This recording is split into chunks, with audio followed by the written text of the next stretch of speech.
Short introduction. Our next talk is a good guy being a bad guy, and he ruins people. No more introduction needed. Mr. Street.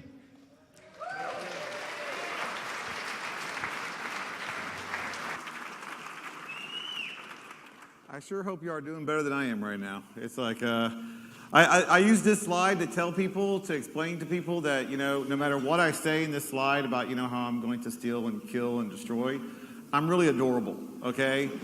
But let's be honest, I don't look adorable right now. I don't smell adorable right now. And it's like, I'm not feeling that adorable, but we're going to get through this. My luggage is in Amsterdam. It's like, so I should be getting my sleeping gear and camping gear sometime tomorrow, so yay. It's like, so, but we're going to make this work. This is camp. That's what we do. So let's get started. There's a talk of my, wow. So far, so good. Like this slide. There we go. Okay. So this is the title of my talk. I like the security fail. I actually took this picture. It's a cutout security guard in their window. It's like, that's why we fail at defense. It's like, because it's the lowest common denominator that's always put in place instead of what could actually cause, prevent something. Jason Street, I've got lots of letters, behind my name, I promise. Also got a really good echo. It's like, I've got 2 jobs. Where am I feedbacking on? Because that's been annoying me too. There we go. Uh-oh. I don't like getting out in the middle because then y'all can hit me with stuff. So, not that I'm paranoid, but I work in security. I'm paranoid. This is one of my cool pictures. I got 2 jobs. It splits up. Okay, my day job, I'm the AVP of Information Security for a financial institution. I work in a cube. I monitor firewalls. I do IDS. I build out our infrastructure. All the boring stuff, that we like, attacking people that do. I have a blast at it. I love building infrastructure. My primary persona is defense. I love doing incident response. I love tracking out what's going on, who screwed up, how to figure out how they screwed up and make sure they don't screw up again. To me, that's fun. My night job, I'm the CIO of Strategy One Solutions. It's a pen testing company. I do only a couple engagements a year.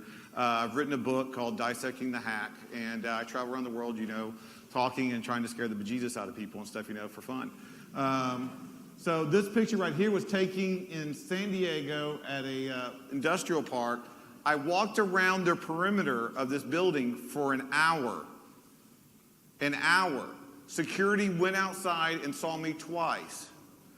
I don't know about you, the whole looking adorable thing, but it's like, if I was dressed like this, do you really want me out in front of your building on a Sunday in an industrial park for an hour without challenging me at all? Asking if I'm lost, just being polite, it's like, hey, can I help you? You're circling my building, looking at just us, and your looks seem very suspicious. It's like, the security didn't even log it in his notebook that I was there, which, I know that I'm not that memorable, but still, come on. It's like I was trying to be scary. Here's me, my other persona. Here's me dressed up. I got my fake glasses on. I got my really bad cheesy haircut. And I'm wearing a black hat shirt, but it's a collared long sleeve shirt. I like to come with warning labels. When I go on these engagements, I'm usually wearing some kind of shirt that should give you an indication you're about to get screwed. And on this one, I did not get the job. So I was a little upset about that, but I did get their data, so, win-win. So it's all good. I wouldn't have made a good assistant anyway, so. Now let's go to the next slide. These are my 2 favorite pictures.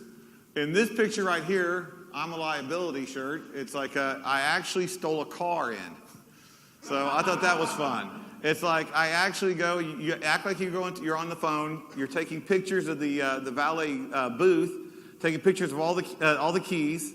Then I walk back into the hotel area to the lobby. I'll go through my pictures. I find one that's got the right number, and I know what the title of the car is. I'm not a car guy, okay? I actually went out and said, walked out, it's like 137, the Toyota. And he comes back, you mean the Hyundai? It's a rental. I don't know which one. It's like, just get it. And it's like, and so he goes and he brings the car out to me, and he opens up the door of the car, and I look at him like, I can't get in this car.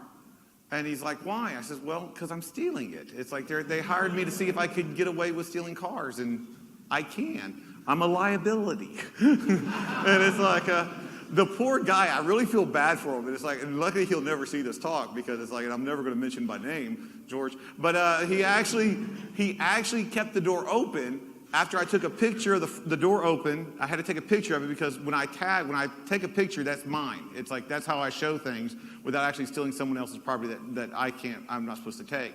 So then I go to the front of the car and take a picture of the front of the car, and I get back around, and he's still holding the door open for me. And I have to look at him and like, you may want to put this back. I think the real owner is going to want it at some point. But thanks for being polite. It's like, so that was that one. This one, by far, if, in my memorial and stuff, service, hopefully 30 years from now, it's like, I want this picture. It's like, because this is me in one of the most secured facilities I've ever seen in my life. I have never broken into a more secured facility than this one right here. And I've gone through research labs, federal buildings. I've gone to places that I can't even tell you about because they don't know that I did it. But it's like, but this one by far was the best. This was in New York City, in Manhattan, right across the street from Ground Zero. There was a SWAT team with rifles and canine units going through the concourses. It was their financial area. One of the a few buildings over was the Gold Reserve, and then there was 8 security guards in the elevator lobby before you could even get into the elevator to go up into the company's lobby. The reason why this was so awesome is because I took this in the company's bathroom with an actual valid ID badge, and my shirt, it says, "Your company's computer guy." And I'm like, okay, let's do this. So, there you go. I've even got a funnier story, or sadder, depending on which side you're on, about that a little bit later. So I am a CISSP. Please don't throw anything. So there's my Sun Tzu quote that you're supposed to put in if you're a CISSP. Let's go to the contents now. We got the intro. We're almost done with that, so don't worry. I'm going to talk about the one fact that we all have to address and we all have to understand, okay? Then I'm going to talk about the 2 rules that I go by when I'm on an engagement. I'm going to talk about those 3 outcomes, and then I'm going to go into detail on each one. And hopefully with conclusions and discussions. Hopefully we'll have a good discussion about this. It's like we'll have plenty of time. So one of the things that I have to make understand is that I did a talk last year. And this is my website. You can go actually see the video from DEF CON 18 talk on the social engineering. And it's like the 36 stratagems of social engineering, where I talked about how to create ways into a facility. And I had people come up to me afterwards, and they came up to their friends afterwards, and like, that's basic stuff. He's not talking about NLP. He's not talking about how he's pretexting. And it's like, I mean, he's not that great of a social engineer. It's like he's mostly a con artist. And you know what? They're right. I'm not a mind ninja. I'm not some expert in social engineering. This is not my primary job. I am 100% successful in every engagement I've been in. It's not that I'm that good. It's that our defenses are that bad. Okay? That's what we have to stand. When I tell people, it's like, if someone with as little talent as me can get in this facility, you got issues. Okay? So that's what we're talking about. That's what I'm trying to convey. I'm not coming up here talking about how lead I am. I'm talking about how little I am and how successful this still is and how we need to build our defenses to make them better. So this is part 2 of that. So I talked on the first one, I talked about how we can do, what kind of damage we can do, and try to get into a location. Now I tell you what I actually can do by showing you the pictures of it. And this is, once again, the number 1 fact. I'm getting in, period and exclamation point. Can you tell what? I went into this office building, and as soon as I saw the door, I was like, oh, this is easy.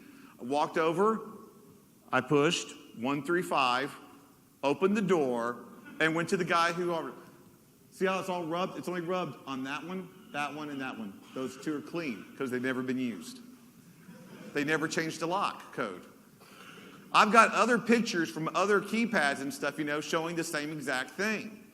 There was one in the airport, Tegel Airport. That's what you get for making me go to the lost baggage area. The back door to the bank area has the same worn down code so I could go into their bank. I did not go into their bank because it's like that would be bad. But I'm saying don't leave a bored hacker and stuff, who's also pissed off about his luggage behind a bank door. So that's the problem. It's like we're not changing, we're not adapting and stuff, from the defensive side. Here's another cool picture. I'm not a master lockpick. It's like I tell people, it's like I don't have to know too much about lockpicking if I can convince the security guy to open the door for me. But here's one. It's like I went to a job interview, and once again I didn't get the job. That's okay. But I went to the receptionist and I signed my name in. Well, when I go on these engagements, I like to be the bad guy, so I have to admit I stole a pen. It's like I signed it and like, oh, I'll keep that. So then after I signed in, what do? Go to the bathroom. It's not because of all the Pepsi I drink, though. That's a good reason, too. No, it's because of the fact that I wander. I can never seem to find that bathroom, when it's just right there. It's like it takes me hours sometimes. I wander around looking for that bathroom. It's like it's got to be here somewhere, So I'm there after I signed in. I'm wandering around looking for the bathroom. And I find this employee entrance in their secured section. It's like, we don't need to discuss how I got into the secured area. It's like I was wandering. And I saw this door, and they've got this is a research facility. So I'm like, okay, this is probably high tech. It's a little rod that's right here that locks the door. The door grips onto it and locks. Okay? So so I looked at that, and I'm like, if only I had a condom or something of nature that could just wrap around that, make it so it won't latch, and then it still closes. And then I remembered, oh yeah, I just stole a pin. That's the pin cap over the door latch. The door shut with no problem. It did not latch. 30 minutes later, I come in through the employee entrance. So it's like, that was just to spur the moment, just not even planning. It's like, but now I do carry big pins with me just in case of this emergency. But that's another kind of circumvention. Here's another one. This shows the extent of my lockpicking skills right here.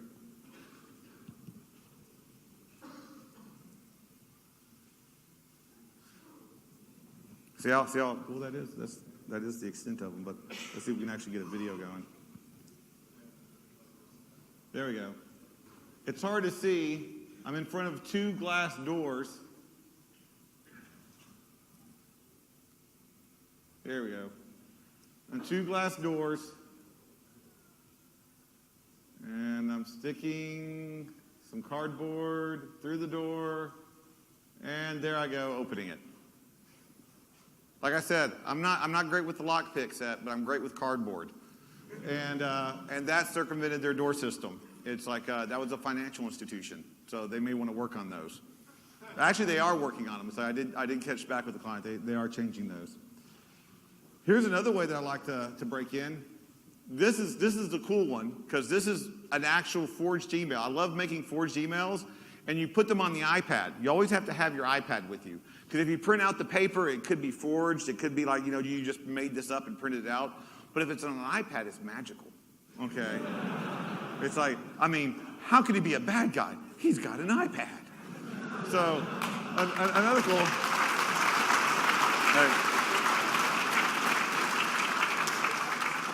So another thing, let's go through, because we got plenty of time, so I'm going to go through this. One of the key things that you do is you always forward the email once to yourself, okay?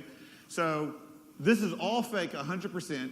I have to forward it so these will stay blue, because when they stay blue on the internet, so therefore it looks like I faked those email addresses that I eventually forwarded to myself, but then they became hyperlinked, like I had actually sent them to the actual people. So when I'm doing recon and research on a facility, what I try to do, the most I want to do is 2 hours on Google. When I have to, when the client asks and stuff, I'll do a scope out and stuff, with Maltego, and I'll go and do the research and recon and all the websites. But I want 2 hours in Google because, once again, it's like I think LulzSec has done pretty good to show us and stuff, It's like no matter how elite you get and stuff, if you still got SQLi going, it's like, come on, seriously. It doesn't have to be the lead stuff when someone can just, use Google for 2 hours and walk into your front door. So I found out that this company had a new owner. And so as the new owner, I call him the collateral owner because I'm not really going after him. I'm going after the victim's company. And so the collateral owner sends an email to the victim's CEO, and he says, I'm going issues at the victim company. I keep having issues with the network while I'm in New York, so I've decided to inform my IT support company to send their best guy out, that's me, to take a look at the network. I want them to inspect the servers and look at the overall infrastructure to make sure everything is working right. I will also expect him to give us input and recommendations if any improvements need to be done. I don't think I want to get the victim CIO involved in this. I want him to come in unannounced to get a real picture on how the network is running. I hope this will be taken care of before I'm back in New York. I have CC'd the head of my IT support team, the collateral CIO. I don't know who he is. So he will be, I know his name, but I don't know who he is. So he will be advised as well. Collateral CIO, let you guys not to show up until afternoon so as not to be too disruptive. If you have any questions, feel free to give the victim CEO a call. And that was his actual cell phone number because I found that on Google. So that's good. That sets up the pretext of what's going on. That creates political disharmony. Now the people at the victim company are a little upset because the owner's not happy. And if the owner's not happy, no one's happy, right? So it's like, so then the collateral CIO sends me a letter, saying, as you can tell from this email, collateral owner is not very happy and would like this resolved quickly. You will need to drop what you're doing and get over to the victim company tomorrow afternoon. If you have any questions, contact me or the person at the location at the number below. Do a good job. There'll be a lot of eyes on this project. Make sure to keep your presence quiet and low key. If you think they're putting on a show for you or letting too many people know about you being there, just contact the victim CEO or myself.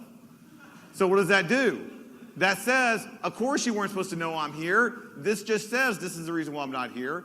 You've got to give me full access or you're in some serious freaking trouble because I've got a lot of people coming after this and I don't want to be here. So, this was a last minute project, so help me out with it. So I go out at around 4:30 in the afternoon and get inside. I'm now walking, and I use that email, got in, got my little employee badge. This was in New York, right across the street from Ground Zero, and I'm walking through. And the networking guys, I will tell you this right now, the networking guys were on the job. They noticed an unusual amount of bandwidth going from the CFO's, Chief Financial Officer's assistant's computer to their Exchange server. And he went over to her desk to find out what it was. It was me. So good on him for detecting that.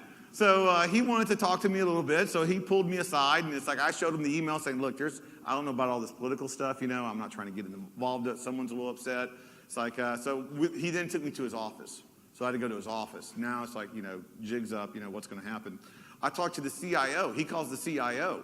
I talked to the CIO for about 10 minutes, okay? The employee then escorts me. Not out the building. He escorts me to every single employee's desk where I finish putting in my malware, finish looking at the computer, and finish scoping the network. So instead of doing it just separately, I've got an escort.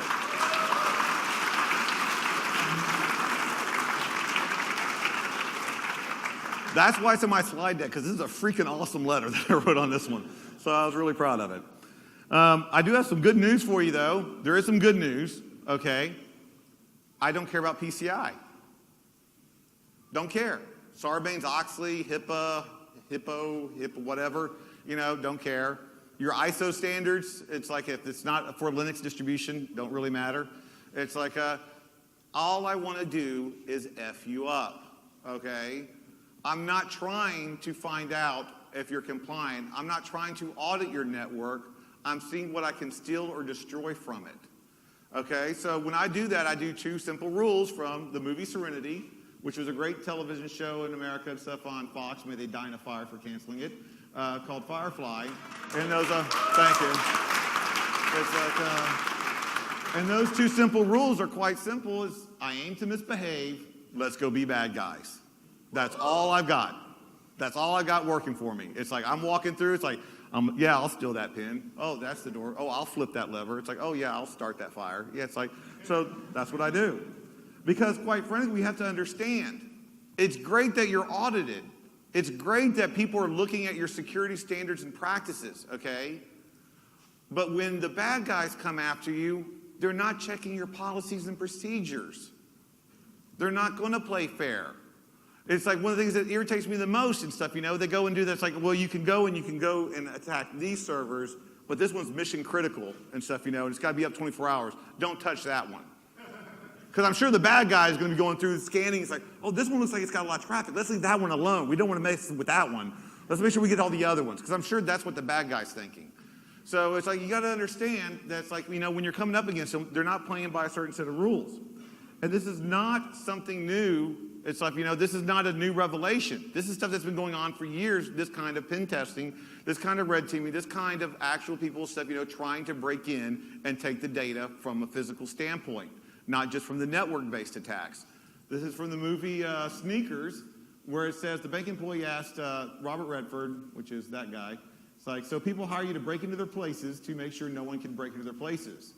And the guy says it's a living. The bank employee hands him the check and says, not a very good one. Well, guess what? It is now, so yay. It's like, and this was from 1992. So this is not a new concept. It's like, so we have to keep going and making sure that we're still doing this. It's like we're still looking at our perimeter. As the harder and harder that we make it to go in through the network side of it, the easier it seems for us just to walk through the front door and get it that way. Here's another thing, and the main reason is because management is reactive, not proactive. They have to react to something. You have to give them something to react to and stuff, because they're not going to say, hey, I know what? We made a really good profit this year. Let's spend an extra $200,000 on an IDS system that'll make us more secure. Have you ever heard a CIO ever say that anywhere in the world? Okay, well, maybe Sony's saying it a lot right now, but besides, that kind of thing, it's like you don't hear that being said very often. And so, and what I explain to people after reading this quote is, hello, I'm the fire. So let's start off with steal everything.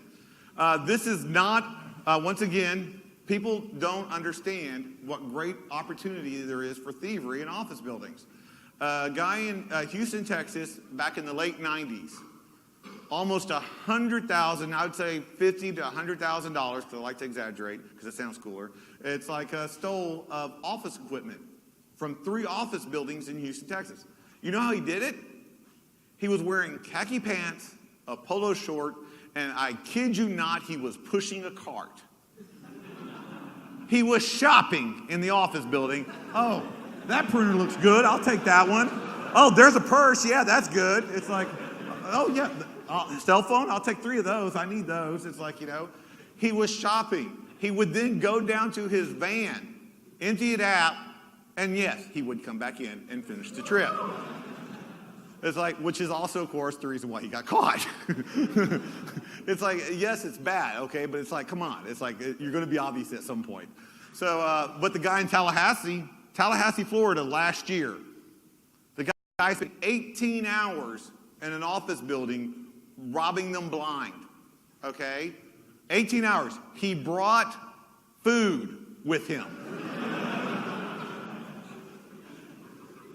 Spent 18 hours, and he's not caught yet. So, and you know what else? The next time you see him, he's going to be dressed better because he stole a suit while he was there. So now he looks even better when he goes and does this trick.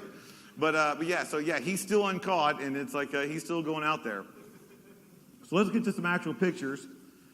It's like, I like to call this the trifecta because, yeah, I'm stealing the cell phone. It's like, yes, I'm stealing the laptop. Yes, I'm stealing the badge here. That's what the cool part is because then you let me to come back in so I can steal more stuff. So thank you for that. That makes it easier. This engagement that I was on, 30 laptops, no laptop lock cable. Okay? By the time I was doing my exit interview, I started seeing laptop lock cables. So it's like they started getting the idea.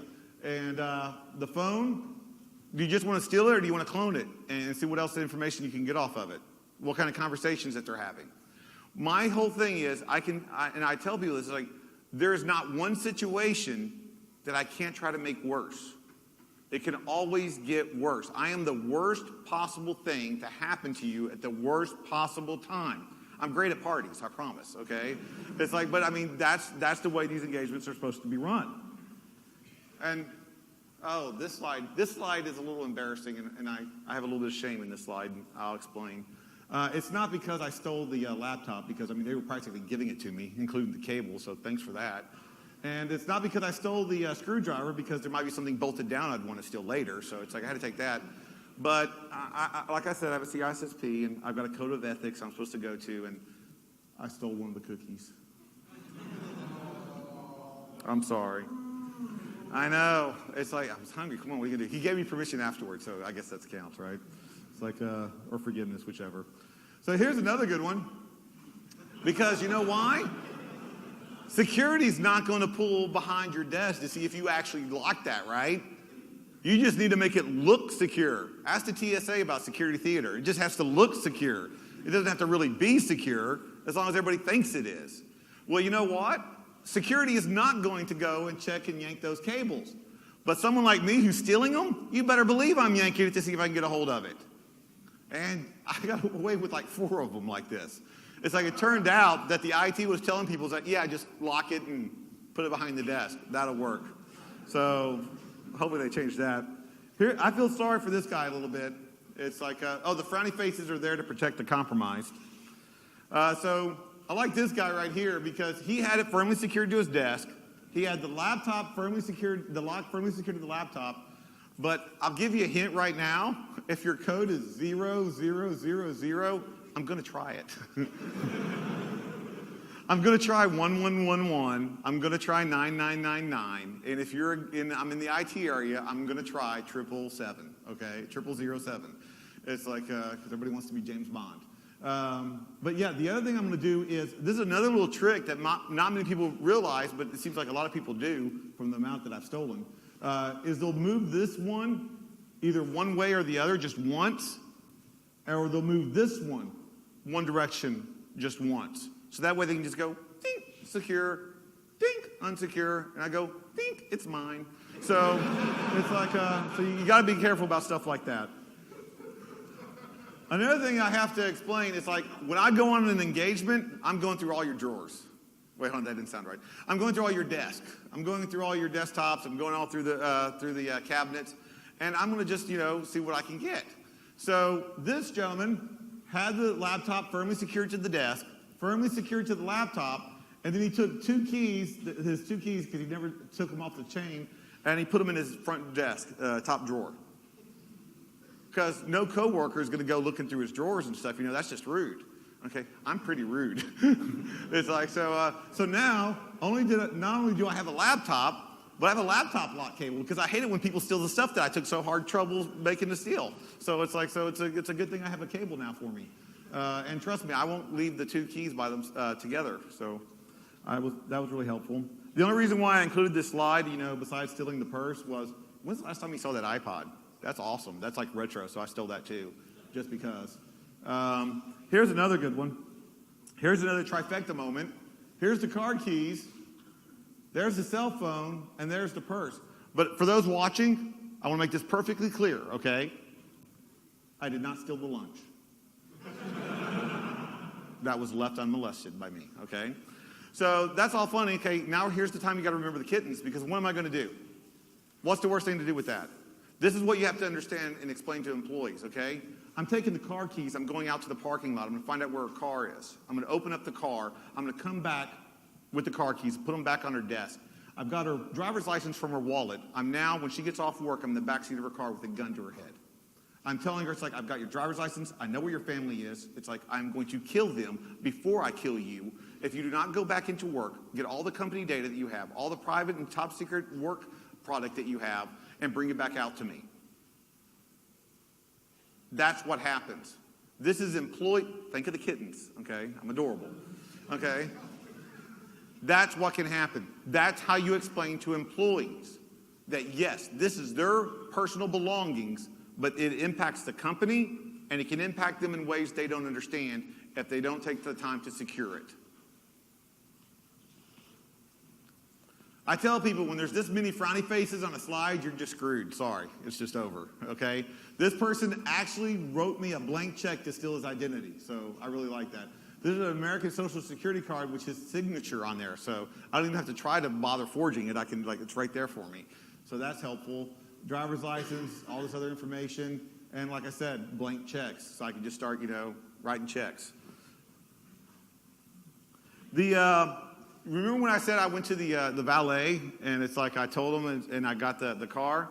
Well, he cheated. When I'm on an engagement, once I compromise you, you're supposed to stay quiet so I can compromise the next person and see what the next shift's like and keep going.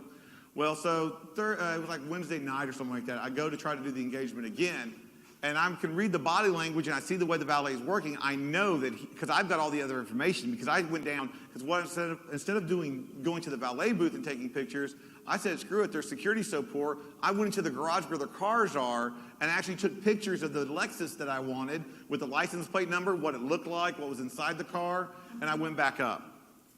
And that wasn't good enough for him. And so I realized what they did. They had told the other valets to be on the lookout for me. I was like, okay, that's fine. That's cool. It's like Friday night, 2 a.m., two valets working while people are getting out of the club. I run in. I grab 4 Mercedes-Benz and 1 BMW keys in less than 60 seconds, if you've seen the movie. And I took them with me. I stole 4 cars in under a minute. It's like the look on the security's face, the head of security, when I handed them those keys were priceless. I wish I could put it in the slides. I still keep it on my desktop because it's awesome. It's just like, I'm like, yes, it's just that easy.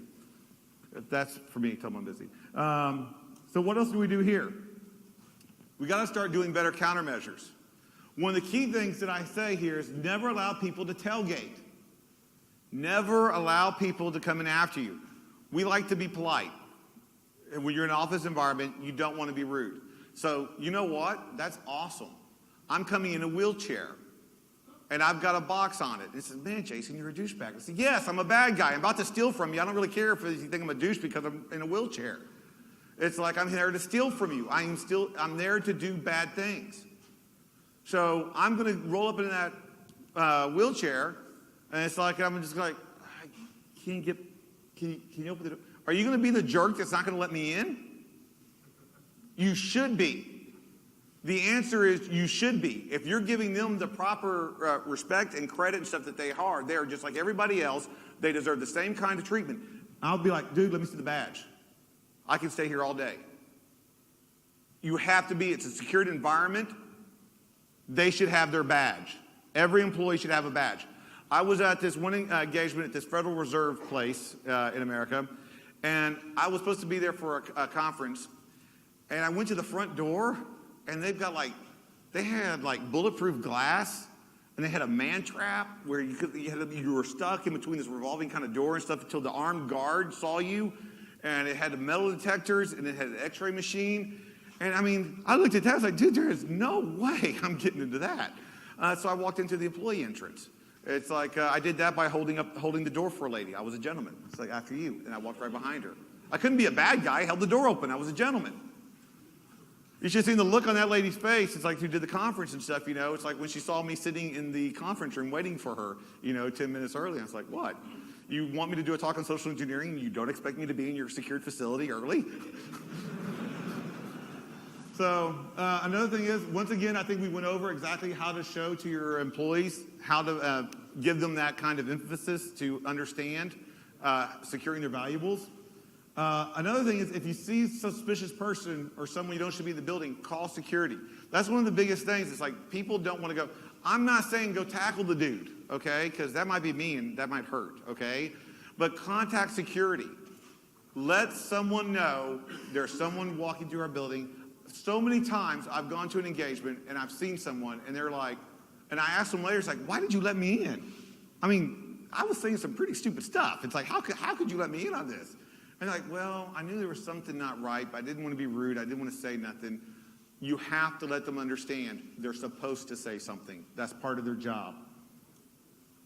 So let's go to the not too fun part, where we definitely got to remove the kittens. Workplace violence. I don't have to say, violence happens. It's random, it's horrible, it's cruel, and it still happens. Just because we don't like it to happen doesn't mean we can't prepare for it and don't try to test for it. So here's me at 2:30 in the morning in a hotel off the coast in Pepsi pajama bottoms, and I like Pepsi, and a white t-shirt. I've got cargo pants under it with a lot of bad things inside them.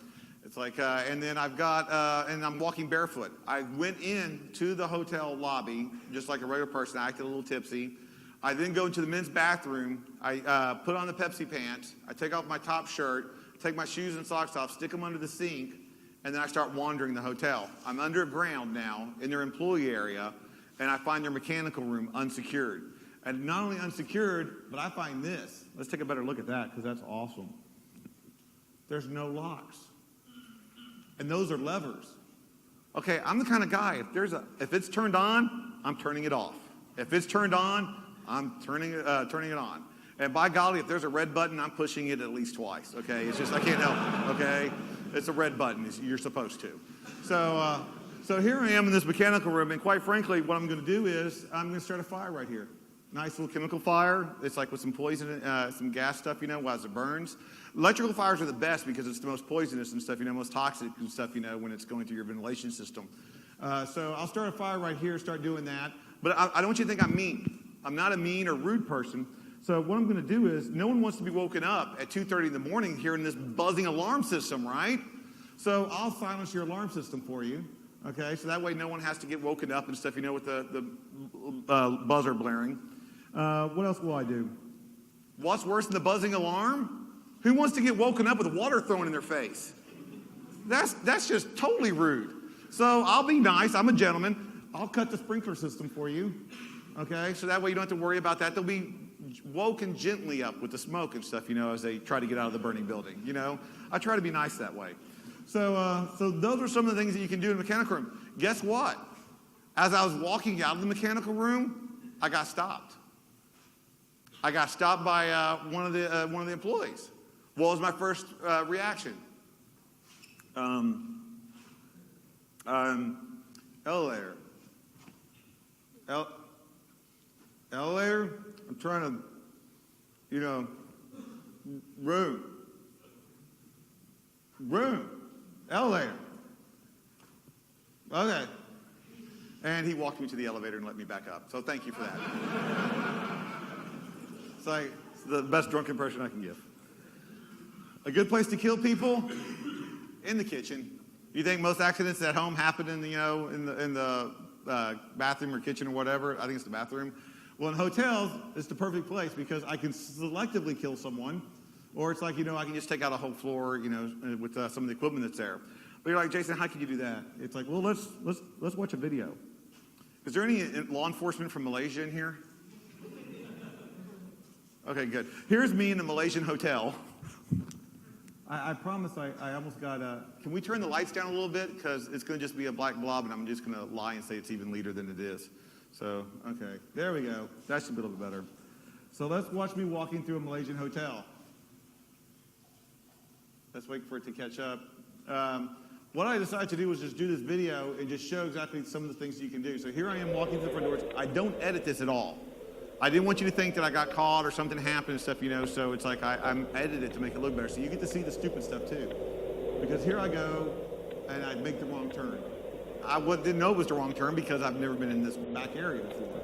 But if I wanted to steal some tables or something, it's like I found the right place to steal the tables. Because it's like I come down here, it looks promising, and there we are, tables. So I was like, wow, that's disappointing, and they're going to laugh at me when they see that, so let's go do something else. So let's keep going. Now, if you get seasick, please look away for a little bit, okay? Because this makes me a little nauseous and stuff, and I'm the one that took it. So we go down this hallway.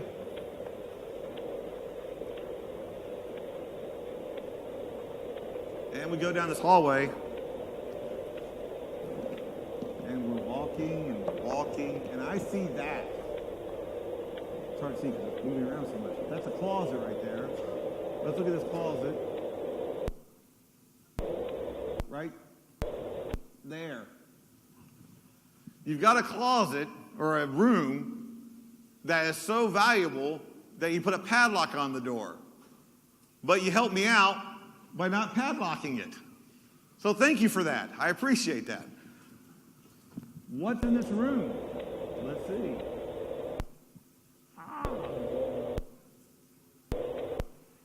There's a delay. Okay, you can't see it. Warning, hazardous chemicals. Okay? It's like, hopefully your speed readers caught that. It's like, so warning, hazardous chemicals. I did not go in with an AK-47. I did not go into that hotel with an Uzi. I did not have any kind of poison with me. I just walked out of that room with napalm. I just walked out of that room with poison. Whoa, what fun can we have now? Let's see. So the first thing you want to do is you want to get to a place where you can disperse this and do bad things, right? So that's going to be a long walk trying to find a place like that, right? Let me turn around and, oh look, I'm in the kitchen. Let's keep walking around. Let's say hello to this guy here, because he didn't say hello to me. He was rude. And so there's all the food supply that I've poisoned. Even if you detect the poison and realize that your stuff, I've just cost you thousands and thousands of dollars worth of food stock. There's all the fruit and vegetables that I can taint and damage. Here's some other rooms that I didn't bother going in because, you know, the whole permission thing wasn't really set out in stone. Here's where I start the mechanical fire, but look, there's two guys. I'm screwed. I'm in some serious trouble. I'm going to initiate social engineering countermeasures. Here it goes. There it goes. And that's how I got past it. My social engineering countermeasures. I went, hey, how's it going? Kept walking. It was going okay. So it was all good. So let's keep going through. Now, another thing is, hotels are really good at are protecting the guests that stay there. You know, they've got their systems all locked down. They've got people guarding the booths all the time. So you can't go look behind, see who's staying where. You can't call and try to social that very well. But that's okay. Because there's every person's name, hotel room number, and what they're having for room service right there. So who needs the computer? I go low tech. So there's a good room. Now, at this point, I'm thinking, and you probably think, like, dude, Jason, you're walking around a hotel. How's that cool? It's like, so you're right. It's like, I mean, even though I could, you know, destroy everything, that's not as cool as, you know, actually going and trying to talk to someone. Because remember, I'm in Malaysia. I don't blend in Malaysia, okay? So especially when I'm wearing jeans and a shirt that says hacker on it, warning labels. It's like, as I was walking through doing this. So I said, you know what? It's not that impressive. Let's go say hello to somebody. So here we go. It's like I'm going to the head chef and the manager of the hotel and stopping in and talking to them. I have no idea who they are. But there they are, having a meeting. Are you using Wi-Fi or cable? I'm asking them if they're using Wi-Fi or cable. They're using cable. It's, if I wanted to, I could have had them get up off the desk and actually gone in and started working on his computer. But I didn't want to do that. I like the way they're smiling and the way the other guy was photobombing me in the background. That was it. There was no other questions. There was no other thing. I just walked in, talked to him, and it's like, and then left. Not one person questioned why this guy was walking through their hotel and going through their private areas and stuff, you know, unescorted. So the manager said it was okay afterwards, after I showed it to him what the problem was. No one can arrest me now. So what can we do? Well, there's a couple things that we need to do. The key thing is you need to set up a code word. You need to understand that bad things can happen. Just because you don't want to think about it doesn't mean they're not going to happen. So one of the things we need to do is you need to set up a code word. It's like what I tell people is like, the code word, if a guy comes in with a gun or something, you know, or someone comes in being violently, the code word, oh my God, we're all going to die, panic, is not the best code word to use over the intercom system, okay? It tends to, you know, be counterproductive. So I say use the code word like, Mr. Periwinkle to HR. Mr. Periwinkle to HR. The only reason why I say that is because I'm hoping somewhere there's a code Periwinkle. It's like, I mean, not that there's a code Periwinkle actually, but someone writes down that we need to have a code Periwinkle. So another thing that you can do is you need to conduct routine safety checks, maintenance of features in and around the workplace, including emergency exits, alarms, security lighting, surveillance cameras, and/or metal detectors. I tell you this is a common thing. I tell you this happens all the time. It happens so much, unfortunately, that I got this information off workplaceviolencenews.com. There's a news site dedicated to this. How horrible is that? So this is where I got this information, but the key thing is to do those checks.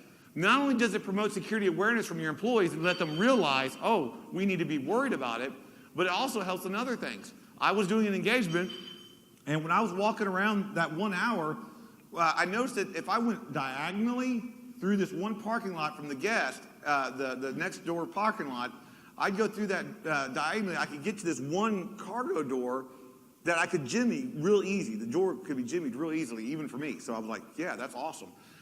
But there was this camera that was like right there, and I didn't know if it was going to be able to see me or if it was like going looking directly over me. It's like I didn't know where it was placed, and so I told the former security guy of the company, I said, dude, it's like, I think this would be a good place, but that's all I found from the physical side of it, from the outside. He said, oh, no, that's good. We got the cameras covering it right where it needs to be. You'll be spotted instantly. Let me just go show you. So he takes me to the security room. It's empty. He then turns on all the computer TV monitors because they were turned off.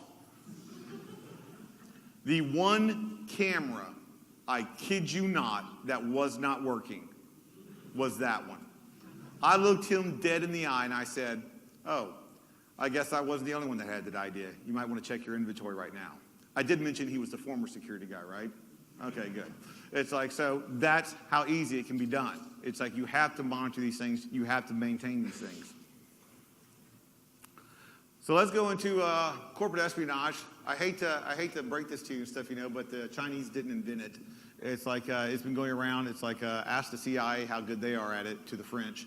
It's like, this is stuff that's going on. It's like popularized really in the 70s, early 90s. It's like, corporate espionage is going on to this day, and most of it is insider threat or our allies helping us with this. Okay, so it's like I always hate when everybody's like, oh, China this, China that. No, trust me, we're all trying to screw each other over. It's like it's not just exclusive to our enemies. One of the things that I hate, once again, screwed.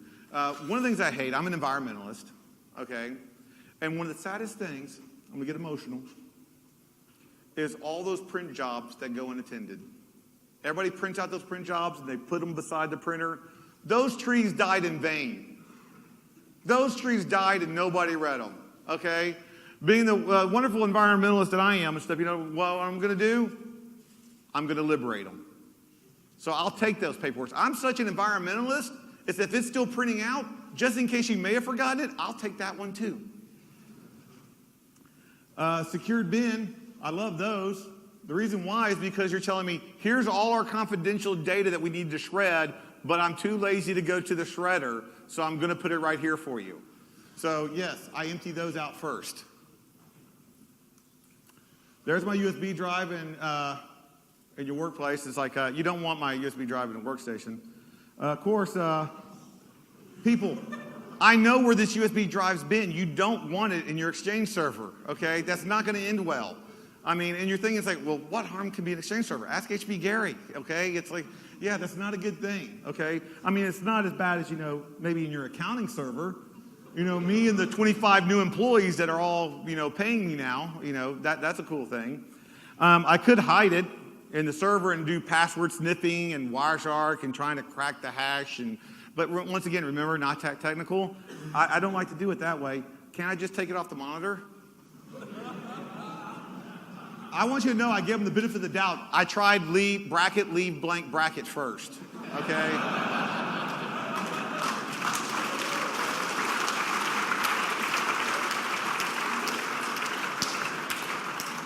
But it was just enter. I love this one. This was at a facility I can't even talk about. And these rocket scientists here, it's like had an administrator. They actually had a complex password, alphanumeric special character password, upper and lowercase. That was awesome, but it was hard. So they changed it to welcome, all lowercase. Seriously? And then they wrote it and put it on the monitor, so because they're rocket scientists. The only thing worse than seeing me in Pepsi pajamas and probably in this condition right now is seeing me in a suit, because when I'm in a suit, it's not going to end well for you at all, ever, okay? Because underneath that suit, I've got the vest of doom. Yay! I call it the vest of doom because I think it sounds cool and I'm reliving my childhood, okay? If you want to know more about the vest of doom, you can go look at my talk from last year where I explained what all these horrible things are and what they're going to do to you in that talk. What I'd like to talk about now is I've got some new devices, like this one. This was given to me by a 3-letter agency in D.C. is on the strict condition that I never showed a living soul or talked to anybody about it, okay? This is a USB keystroke logger that will not be detected by antivirus, will not be detected by a malware analysis and stuff, It records all the keystrokes and then can be summoned up by your notepad. Does that sound like BS? It is. I got it off of ThinkGeek.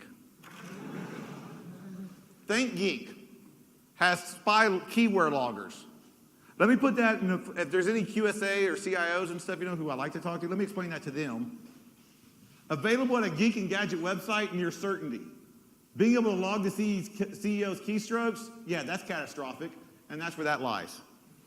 What else can we do? Well, I've got some USB video recorder pins, 4 gigs USB video.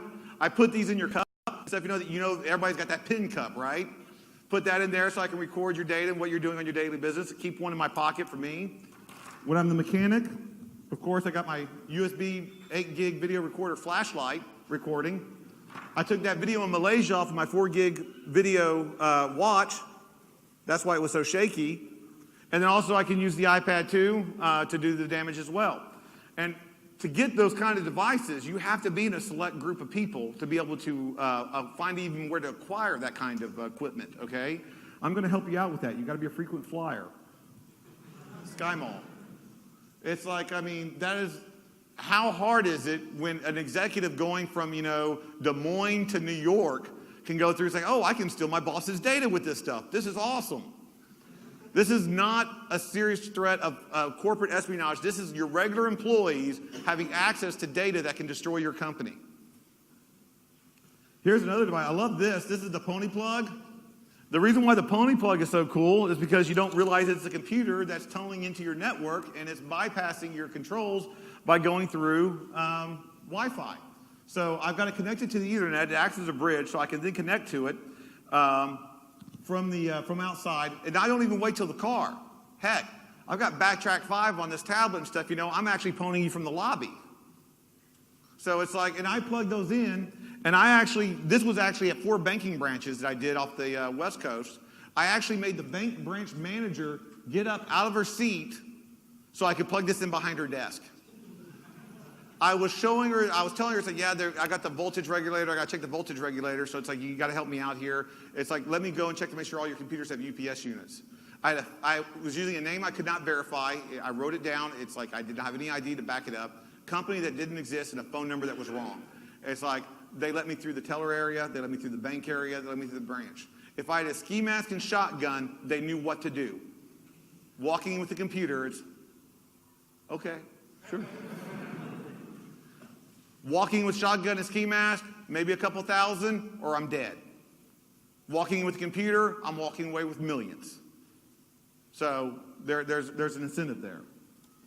So corporate espionage, it's going to be real simple. Stop printing. Think of the trees, okay? Or think of me because I'm taking them, okay? Either one, it works out. So, like I said, I'm mostly blue team. It's like I like to be the defensive guy. So what do? We got to start explaining to our employees that they're part of the security process. Every employee in your company is part of the security program. Start educating them, empowering them, and enforcing that belief. Make them start understanding that. And so there's some good links, and before the tackles me on stage, let's go from there. I was told I had an hour and a half. You have an hour, but you were fine, right? I was lied to. Who social engineered me up on the stage? There we go. We are very sorry. No, that's okay. Because of the fact that it's like I talked way too much as usual. If you want, I'll be right outside and we can have a question and answer area and stuff. Actually, we do have 5 minutes left. We do have 5 minutes? Question and answer, yeah. Well, then I wanted to talk. If you have any about questions, please come right there next to the projector, and we'll take your questions. Are there any questions? Put your hands up. There is a question from the flow control angel. Yes. Yeah. One question is, did you ever get caught? No, 100%. I have gotten caught, but if I've gotten caught, I've talked my way out of it, or I've actually got them to help me more, or I've used a fake engagement letter, which I talk about in my last talk. It's like I use a fake engagement letter, which then tells them why I'm supposed to be there and for them to assist me carrying the equipment out. So It's like I've never gotten caught where it's like the police had to be called or they called BS and I had to explain exactly why I was there. Never, not once. Yeah, and the other question is, what was the hardest reaction? What was the hardest reaction which were coming against you when they found out there is something going on what you do? It's actually just totally just making it up as I go along. It's like it depends on where I'm at or what kind of identity. I'll go as an electrician. I'll come in as a computer IT support guy, and based on how I'm going in is how I explain it. But the first thing you always do is you say, "Oh no, you got it wrong. This is what was supposed to happen," and stuff. So it's like, if you want me to help you out of this and stuff, I'll help you and stuff. So you understand it, so we can go back to doing our work. Because no one wants confusion. No one wants things to go wrong. So you use that against them. It's like in your day-to-day job, you don't want extra work. You don't want something unexpected to happen that you have to deal with. So I create that unexpected thing, but then I go and say, hey, I'll help you deal with it. And that's how you do it. Thank you. All right, Mr. Street. Thank you very much. Are there any questions left for the speaker? Okay then, when you go, please take a look under your seat. If there is any trash, garbage, take it out with you, please. Make our lives easier.